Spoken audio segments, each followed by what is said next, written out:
مشرقی وسطی میں ایک بار پھر کشیدگی میں اضافہ۔ امریکہ کا جنگ بندی کے بعد ایران پر تیسرا بڑا فضائی حملہ۔ جنوبی ایران کے ساحلی علاقوں بوشہر، سیلویا، بندر عباس اور سیرک امریکی بمباری سے گونج اٹھے۔ چابہار، کشم اور صوبہ ہرمزگان کے شہر جاسک میں بھی زوردار دھماکے سنے گئے۔ امریکی افواج کا ایران پر تازہ حملوں میں 140 فوجی اہداف کو نشانہ بنانے کا دعویٰ۔ سینٹ کام کے مطابق حملوں میں ایرانی میزائل اور ڈرون سائٹس کو نشانہ بنایا گیا۔ ایرانی بحری صلاحیتوں اور اسلحہ گوداموں کی بھی شدید نقصان پہنچا ہے۔ واشنگٹن کا کہنا ہے کہ یہ کارروائی قبرص کے پرچم بردار ایک تجارتی جہاز پر ایرانی حملے کے جواب میں صدر ٹرمپ کی ہدایت پر کی گئی۔ جہاز کے انجن روم کو شدید نقصان پہنچا۔ عملے کا ایک رکن لاپتہ ہے۔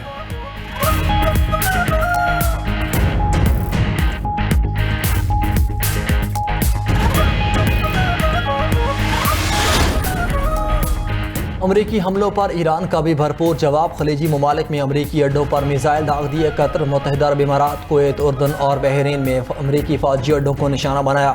ایران انٹرنیشنل کے مطابق قطر میں امریکی العدید ایئر بیس، کمانڈ سینٹر اور لڑاکا طیاروں کی بیس کو نشانہ بنایا۔ بحرین میں ہنگامی صورتحال نافذ، ملک بھر میں سائرن بج گئے۔ بحرینی وزارت داخلہ کی شہریوں کو محفوظ پناہ گاہوں میں منتقل ہونے کی ہدایت۔ کویت کا ایرانی میزائلوں اور ڈرونز کو ہوا میں ہی تباہ کرنے کا دعویٰ۔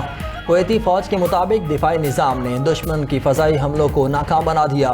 متحدہ عرب امارات کی وزارت دفاع کی بھی حملوں کی تصدیق، کہا ایرانی میزائل اور ڈرون حملے ناکام بنا دیے گئے۔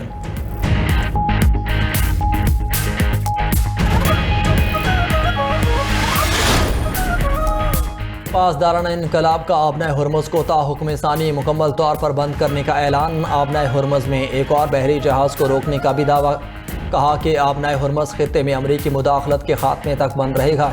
دعویٰ کیا کہ جہاز غیر منظور شدہ اور غیر قانونی راستے سے گزرنے کی کوشش کر رہا تھا۔ اگر دشمن نے اس واقعے کو بہانہ بنا کر کوئی غلط قدم اٹھایا تو اسے سخت رد عمل کا سامنا کرنا پڑے گا۔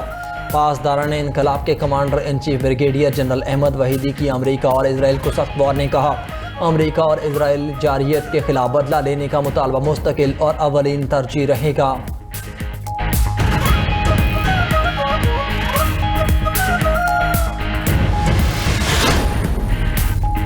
پاکستان نے امریکہ اور ایران سے تحمل سے کام لینے کی اپیل کر دی ہے۔ نائب وزیر اعظم اسحاق ڈار کا ایرانی وزیر خارجہ عباس عراقچی سے ٹیلی فونک رابطہ۔ دونوں رہنماؤں کے درمیان خطے کی بدلتی ہوئی صورتحال پر تبادلہ خیال ہوا۔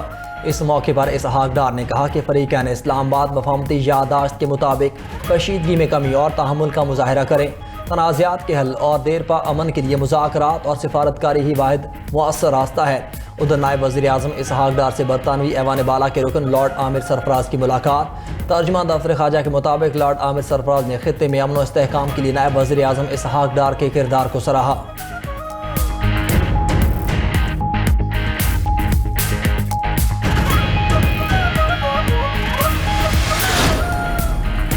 قطر کے سابق امیر شیخ حمد بن خلیفہ ال ثانی دنیا فانی سے کوچ کر گئے۔ الجزیرہ کے مطابق سابق امیر کا آج صبح 74 برس کی عمر میں انتقال ہوا۔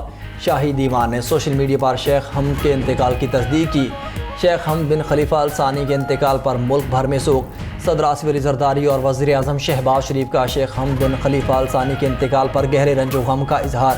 قطری حکومت اور عوام سے تعزیت، کہا کہ مرحوم شیخ حمد بن خلیفہ ال ثانی عظیم رہنما اور مدبر سیاستدان تھے، جنہوں نے قطر کو جدید، خوشحال اور عالمی سطح پر باوقار ریاست بنایا۔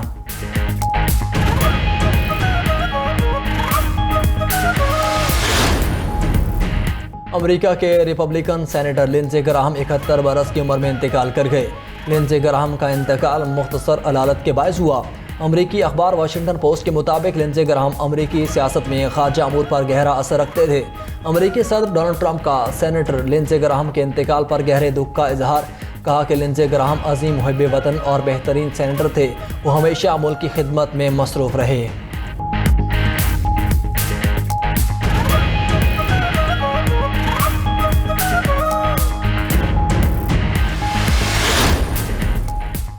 وزیر اعلیٰ پنجاب کی وزیر تعلیم رانا سکندر کو ہر ہفتے ایک اسکول میں خود کلاس لینے کی ہدایت۔ وزیر اعلیٰ مریم نواز کی زیر صدارت اجلاس میں اسکول ایجوکیشن پر بریفنگ۔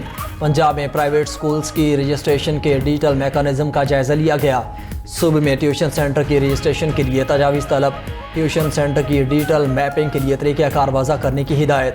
پیف اساتذہ کی تنخواہوں کی ادائیگی کے لیے ڈیجیٹل پیمنٹ لازمی قرار۔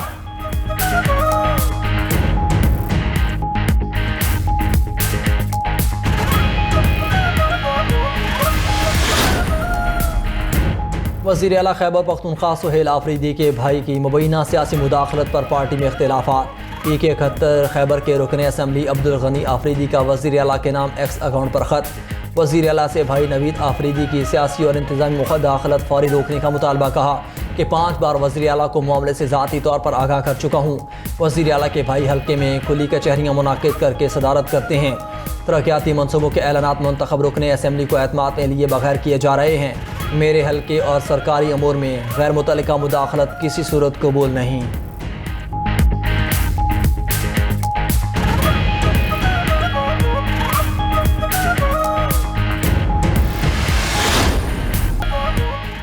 بلوچستان حکومت نے 4 نئے ڈویژنز کے قیام کا نوٹیفیکیشن جاری کر دیا۔ نئی انتظامی ڈھانچے کے تحت کوئٹہ، پشین، خوزدار اور لسبیلا ڈویژنز قائم۔ نوٹیفیکیشن کے مطابق کوئٹہ ڈویژن کو تقسیم کر کے الگ کوئٹہ اور پشین ڈویژن تشکیل دے دیے گئے۔ کوئٹہ ڈویژن میں ضلع کوئٹہ ایسٹ، ضلع کوئٹہ ویسٹ اور ضلع مستونگ شامل۔ پشین ڈویژن میں ضلع پشین، ضلع برشور، ضلع قلعہ عبداللہ اور ضلع چمن شامل۔ کلات ڈویژن کو تقسیم کر کے خوزدار اور لسبیلا ڈویژنز تشکیل دیے گئے۔ ضلع خوزدار، ضلع کلات، ضلع سوراب اور ضلع ورڈ خوزدار ڈویژن کا حصہ قرار۔ لسبیلا ڈویژن میں ضلع لسبیلا، ضلع ہب اور ضلع اواران شامل۔ حکومت نے ضلع سبی اور ڈویژن سبی کا نام تبدیل کر کے سوبی رکھ دیا۔ ڈویژن سوبی میں ضلع سوبی، ضلع کھچی اور ضلع ساؤتھ ڈیرہ بگٹی شامل۔ ملک بھر میں مانسون بارشوں کا آغاز۔ اسلام آباد، راولپنڈی اور لاہور میں تیز ہواؤں کے ساتھ بارش۔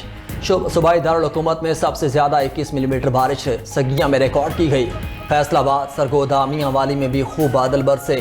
کئی علاقوں میں موسلادھار بارش سے نشیبی علاقے زیر آب، گلیاں اور بازار پانی میں ڈوب گئے۔ سوابی میں برسات سے نشیبی علاقے ڈوب گئے۔ تحصیل رزڑ کے ندی نالوں میں طغیانی۔ پنجاب، خیبر پختونخوا، شمالی بلوچستان میں آج بھی برسات کی پیش گوئی۔ مانسون بارشوں سے شمالی علاقوں میں لینڈ سلائیڈنگ کا خدشہ ہے۔